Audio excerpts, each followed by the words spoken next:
Okay, looks like you got it all ground out there. Yeah, that looks pretty good. Okay, I noticed little black spots here in the middle. What are those black spots here? Those little spots are actually where it's rusted through. And what I want to do now is take a pick hammer and pick those down, kind of sink them a little bit.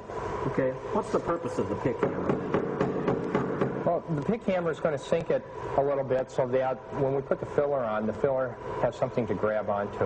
Okay.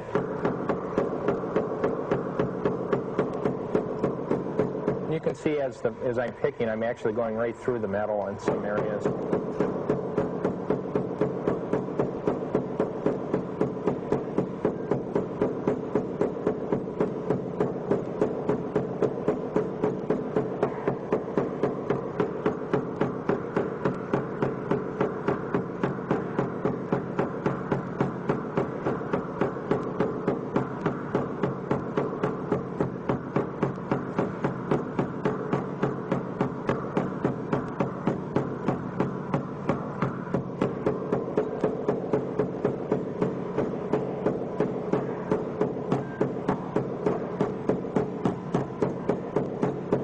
Now you can see, Scott, that we got some pretty good holes here that we're going to have to fill up with our filler. And I'm feeling this again now to feel that I've got this sunken in a little bit. So.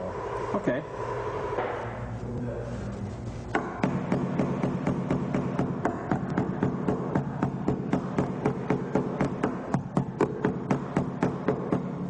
Okay, I think I have this picked out pretty good now. I'm going to run my hand over this just very slowly because we have some sharp edges here and I don't want to cut myself on it, but we've got it indented enough that the filler should take hold pretty good and the rest of it feels pretty even now. Okay, why don't you open up the door there and we'll take a look at how severe the rust damage is. Put my hand behind here. Look, you can see your finger through there. Sure can, sure can. It's hard to believe that such a small rust hole or small rust spot ends up being such a large hole. Yeah, it doesn't take very much to expand it out, and we want to make sure that we get it all so that we can get it all covered and won't come back. Okay.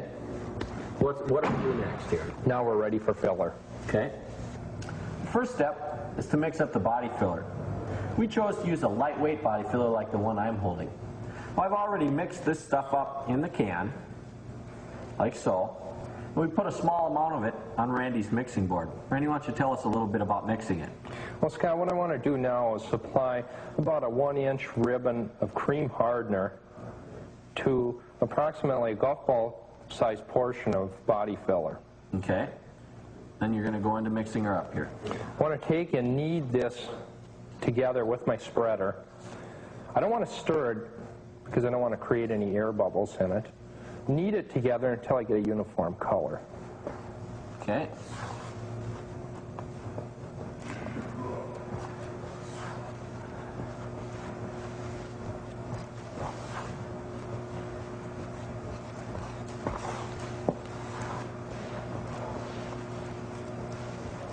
And we're starting to get a pretty uniform color now.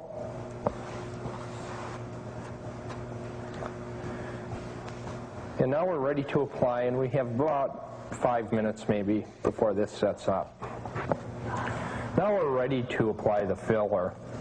Okay. I'm going to use this little spreader that came with the filler kit. And I'm going to apply like so, even strokes.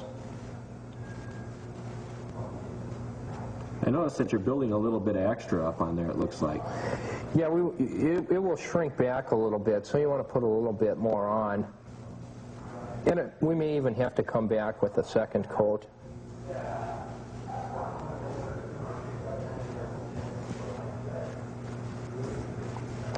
Of course, the smoother that you apply it, the easier it's going to be to sand.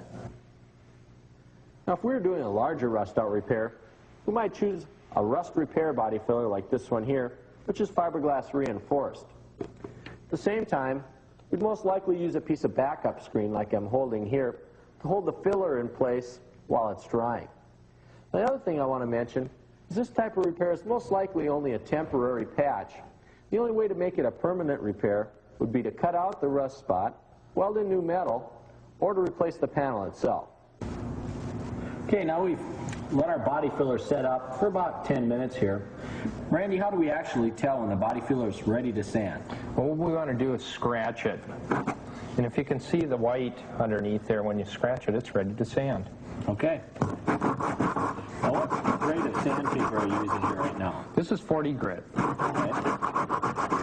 That's basically to take off the large imperfections on the surface then. Now what we're trying to do is level it off now.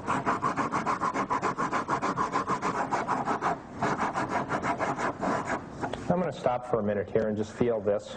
It's starting to level off pretty good, but I'm not quite there yet. Now what I want to do, Scott, is I want to feather this edge out here a little bit. You can feel that there's kind of a ridge there. Yeah, okay. You're going to smooth that out so it blends in a little bit easier on our next steps.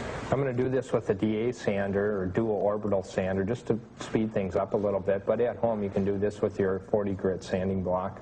Okay, let's put our masks on and get started.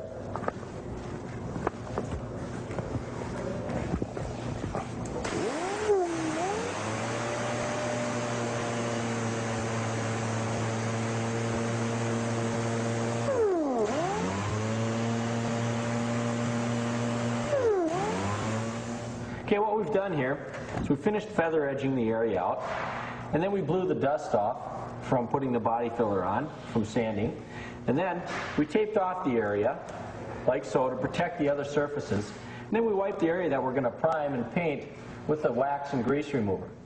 Where do we go from here, Randy? Well, now, Scott, we're ready for priming. The first thing we want to do is spray out a little test panel. Okay. We want to make sure that our can is working properly and our nozzle isn't plugged. And it looks pretty good to me. We're going to give this 2 coats. We're going to put 1 coat on and we want it to flash off.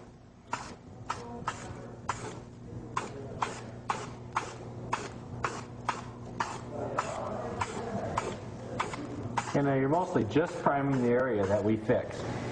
Yes. Now we'll let that flash off a little bit. What I mean by flashing off, we'll let some of the solvents come out of it until it gets to a dull look again, and then we'll give it another coat. So basically when it dries, then we'll give her another coat almost. Right. Well, Scott, now you can see that the primer has started to dull out a little bit. Now we're ready for our second coat.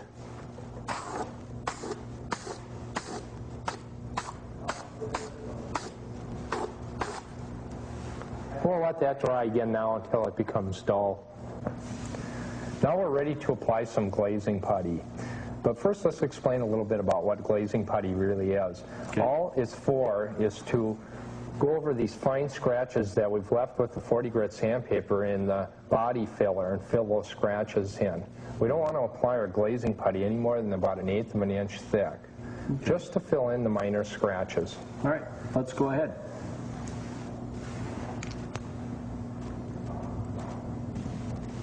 Now there's no mixing required or anything like that with the glazing putty. No, this just comes right out of the tube like this. Okay. We're using a rubber squeegee to apply this with. And again, you want to try to get it on as smooth as possible. The smoother you put it on, the less sanding you'll have to do later.